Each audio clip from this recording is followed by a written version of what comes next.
Hello welcome to NIT Birgunj YouTube channel. आज हामी क्यूबेसी को सीरीज में फंक्शन प्रोसिड्योर को बारे में कुरा गर्दैछौँ।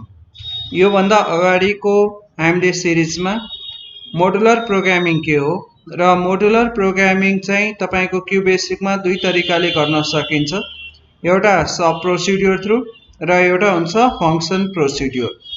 सब प्रोसिड्योर में हामीले के गर्न सक्छौं भन्दाखेरि मेन प्रोग्रामबाट भ्यालु पास गर्छौं र सब प्रोग्राममा चाहिँ क्याल्कुलेसन एन्ड प्रिन्ट गर्छौं भने यहाँ फंक्शन प्रोसिड्योरमा हामीले के याद राख्नु छ भन्दाखेरि हामीले मेन प्रोग्राममा भ्यालु एक्सेप्ट गर्छौं र त्यो एक्सेप्ट गरेको भ्यालुलाई चाहिँ हामीले के गर्छौं भन्दाखेरि यो जुन सब प्रोग्राम छ सब प्रोग्राममा पास गर्छौं। सो मेन मोडुलमा बाट भ्यालु लिएर सब मोडुलमा हामीले भ्यालुलाई पास गर्छौं र पास गरिसकेपछि यहाँ चाहिँ क्याल्कुलेसन यही हुन्छ। आफ्टर क्याल्कुलेसन कम्प्लिट भइसकेपछि यो return back to the main module हुन्छ फर प्रिन्टिङ द डाटा को लागि। सो डाटा प्रिन्ट गर्नको लागि हामीले चाहिँ मेन मोडुललाई युज गर्न पर्ने हुन्छ। सो सब प्रोसिड्योर र फंक्शन प्रोसिड्योरमा मेन डिफरेन्ट भनेकै के हुँदो रहेछ भन्दाखेरि तपाईले सब प्रोसिड्योरमा मेन मोडुलबाट भ्यालु लिनुहुन्छ, मेन मोडुलमा भ्यालु लिनुहुन्छ, यसलाई पास गर्नुहुन्छ सब मोडुलमा र क्याल्कुलेट पनि यही गर्नुहुन्छ, प्रिन्ट पनि यही गर्नुहुन्छ।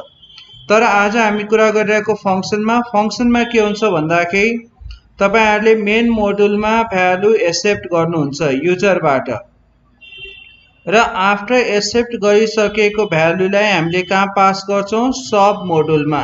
यानी एक्सेप्ट नम्बर तपाई कहाँ गरिरहनु भएको छ, नम्बर एक्सेप्ट गरिरहनु भएको छ मेन मोडुलमा, पास इन्टु सब मोडुलमा गर्नुहुन्छ। क्याल्कुलेसन तपाईको कहाँ हुन्छ त भन्दाखेरि जुन प्रोसेस हुन्छ डाटा त्यो कहाँ हुन्छ त यो सब मोडुलमा हुन्छ र आफ्टर क्याल्कुलेसन भइसकेपछि यसलाई again return back to the main module पठाइन्छ। जुन आउटपुट आउँछ त्यो आउटपुटलाई प्रिन्ट गर्नको लागि यानी तपाईको डाटा प्रिन्ट कहाँ हुन्छ भन्दाखेरि मेन मोडुलमा हुन्छ।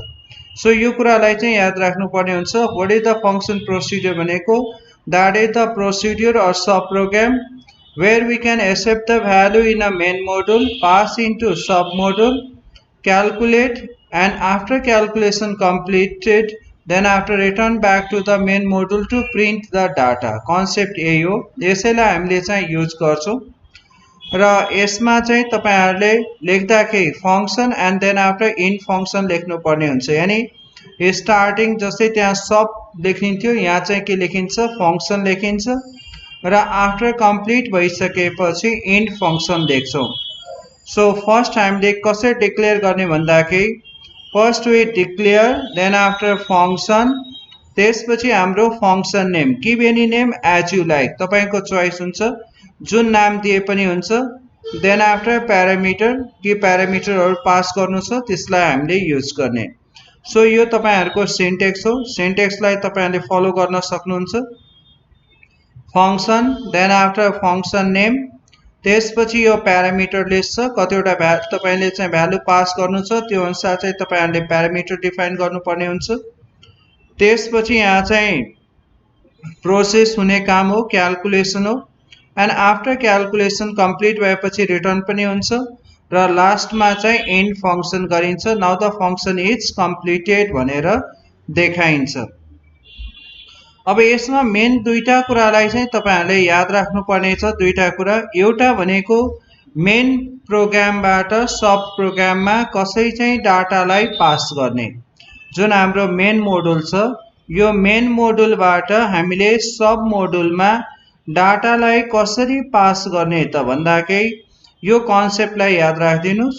त्यहाँ चाहिँ के लेख्नु पर्ने हुन्छ भन्दाखेरि मेन मोडुलमा भ्यारिएबल नेम जसले चाहिँ तपाईको पछि रिटर्न गरेको आउटपुटलाई एक्सेप्ट गर्छ। देन आफ्टर फंक्शन नेम र आर्गुमेन्ट्स जुन हामीले लिएको छौं भ्यालु त्यसलाई हामीले पास गर्नको लागि। So variable name equal to function name जुन हामीले डिफाइन गर्छौं र जुन आर्गुमेन्ट्स हामीले लिइराछौं त्यो आर्गुमेन्ट्स को बारेमा यहाँ चाहिँ डिफाइन गर्नुपर्ने हुन्छ पास गर्दाखेरि। र आफ्टर यो जुन सेकेन्ड छ दुईटै कुरा यादै राख्ने हो। एउटा यो फर्स्ट पोइन्ट र सेकेन्ड पोइन्ट भनेको फर्स्ट पोइन्ट चाहिँ मेन मोडुलबाट सब मोडुलमा पास गर्दाखेरि र आफ्टर क्याल्कुलेसन भइसकेपछि how we can return back to the main module त कसरी जाने भन्दाखेरि त्यति बेला हामीले चाहिँ यो सेकेन्ड पोइन्टलाई याद राख्नुपर्ने हुन्छ। यहाँ चाहिँ function name equal to the variable which contain the output, जुन भेरिएबलले तपाईको आउटपुट लिइरहेको छ त्यो भेरिएबलको नाम चाहिँ डिफाइन गर्नुपर्ने हुन्छ। So function name equal to the variable name which contain the value, यो चाहिँ सेकेन्ड हो। यो चाहिँ तपाईले सब मोडुलबाट मेन मोडुलमा भ्यालुलाई कसरी पास गर्ने। सो दुईटा कुरा तपाईहरुले याद राख्नु छ। एउटा कुरा फर्स्ट के भन्दाखेरि how to pass the value from main module to sub module, and second point भनेको के हुन्छ भन्दाखेरि how we can return back to the sub module to main module. यही दुईटा कुरालाई याद राख्नुभयो भने that's make a program easy भइहाल्छ तपाईहरुको लागि। जस्तै हामीले एउटा प्रोग्राम गर्न गइरहेछौं यो स्क्वायर गर्नको लागि। सो फर्स्टमा हामीले के गर्यो, डिक्लेयर गर्यो। हामीले के बनाउन गइरहेछौं त्यो डिक्लेरेसन गर्छौं। डिक्लेरेसन गर्नको लागि हेर्नुस् यहाँ के दिइरहेछ, declare function then after function name give any name as you like. तपाईले जुन पनि नाम हाल्न सक्नुहुन्छ तर नाम हाल्दाखेरि चाहिँ मिनिङफुल होस्। So declare function then after function name, कतिवटा प्यारामिटर तपाईले डिफाइन गर्नुहुन्छ यानी भ्यालु कतिवटा पास गर्दाखेरि गर्नुहुन्छ त त्यो कुरालाई यहाँ चाहिँ इन्डिकेट गरिदिनुस्। सो फर्स्ट हुन्छ डिक्लेरेसन, देन आफ्टर यो तपाईको मेन मोडुल हो, यो पार्ट चाहिँ मेन मोडुल हो र यो पार्ट चाहिँ तपाईको सब मोडुल हो। यो दुईटा पार्टमा हरेक चोटी प्रोग्राम मोडुलरमा डिफाइन हुन्छ।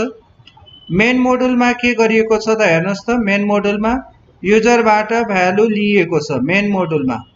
So enter your number, n दिएको छ, मानु मैले n इक्वल टु 5 लिए, n इक्वल टु 5 हो।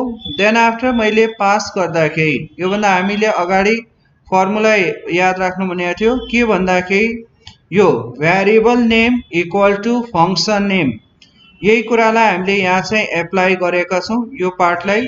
सो हामीले यहाँ के लेख्छौं त भन्दाखेरि हामीले variable name give any name as you like, choice तपाईको हुन्छ है, भेरिएबल नेम जे हाले पनि हुन्छ, इक्वल टु हाम्रो फंक्शन नेम के त भन्दाखेरि एसक्यू हो। अब यसको थ्रु हामीले जुन n को भ्यालु छ यानी 5 लाई के गर्छौं, पास गर्छौं। जब यो ठाउँमा पुग्छ यसले के गर्छ भन्दाखेरि यसको सब प्रोग्रामलाई सर्च गर्छ। सो सब मोडुल तपाईको के छ त, यो जुन पार्ट हो यो हो तपाईको सब मोडुल। यहाँ चाहिँ के गरेको छ भन्दाखेरि एसक्यू मा n को भ्यालु एक्सेप्ट गरिएको छ। Now s equal to n into n भनेको 5 इन्टु 5 तपाईको कति भयो त आउटपुट 25 हो। अब आफ्टर क्याल्कुलेसन कम्प्लिट भइसकेपछि we must be return back हुनुपर्छ। रिटर्न गर्दाखेरि के गर्ने त भन्दाखेरि भर्खरै अगाडि हामीले पढेको थियो function name equal to variable name. So हाम्रो फंक्शन नेम के त भन्दाखेरि our function name is SQ हो। सो हामीले के गर्छौं, एसक्यू इक्वल टु कुन भेरिएबलले हाम्रो आउटपुट लिएको छ त भन्दाखेरि यसले हाम्रो आउटपुट लिएको छ। सो नाउ यहाँ हामीले के लेख्छौं त, एस गर्दिन्छौं, यो भो। सो यसरी हामीले के गर्छौं त, रिटर्न गर्छौं। यो पार्ट हो रिटर्न गरेको र यो पार्ट हो तपाईले पास गरेको। सो यहाँबाट पास भएर यहाँ तल आएको थियो, क्याल्कुलेसन भएपछि फेरि रिटर्न। सो जहाँबाट लिएको त्यही जान्छ। सो यहाँ के हुन्छ भन्दाखेरि यो पार्टमा अब हाम्रो आउटपुट के आउँछ, 25 हुन जान्छ। नाउ m इक्वल टु कति भयो त 25 हो र यसैलाई यसले के गर्दियो त स्क्वायर भ्यालु इज भनेर m को भ्यालु यानी m को भ्यालु कति छ त 25 छ। सो यहाँ प्रिन्ट गरिदिन्छ। So square value is then after 25 भनेर यसलाई प्रिन्ट गरिदिन्छ। सो यहाँ हामीले के हेर्यो भन्दाखेरि युजरबाट भ्यालु कहाँबाट लिनु रहेछ त मेन मोडुलमा र त्यसलाई पास गरिन्छ सब मोडुलमा। सब मोडुलमा क्याल्कुलेसन हुन्छ। आफ्टर क्याल्कुलेसन भइसकेपछि वी मस्ट बी रिटर्न, हामीले प्रिन्ट गर्नु छैन। एउटा कुरा याद राख्नु, फंक्शन प्रोसिड्युरमा सब प्रोग्राममा प्रिन्ट गर्न पाइदैन।